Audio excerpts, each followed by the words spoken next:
Hi everyone, in today's video, I'll show you how to replace a Kohler canister flush valve seal.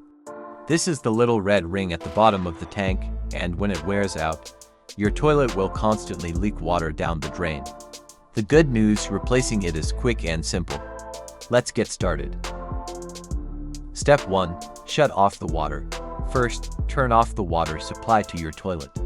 Flush once and let the tank drain until the water level is below the canister.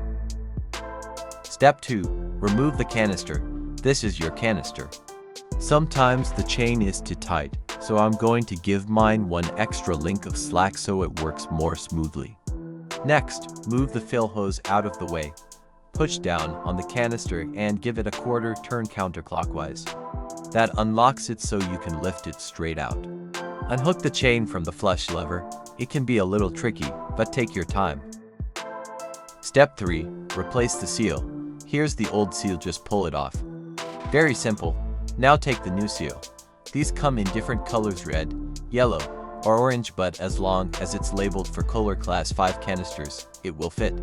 Push the new seal into the groove and run your finger around it to make sure it's seated evenly. The pull tab can face any direction. Step 4. Reassemble. Drop the canister back in place and lock it with a quarter turn.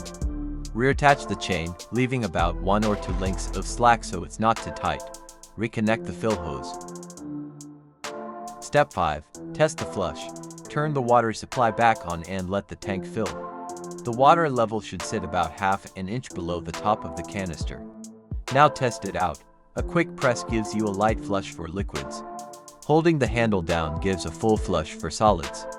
No leaks, no noise, just a smooth, efficient flush. And that's all it takes to replace a Kohler canister flush valve seal. If you found this video helpful, please give it a thumbs up and consider subscribing for more DIY plumbing tips. Also, check out my video on Kohler silent fill valve replacement, where I cover step-by-step troubleshooting and installation. Thanks for watching, and I'll see you in the next video.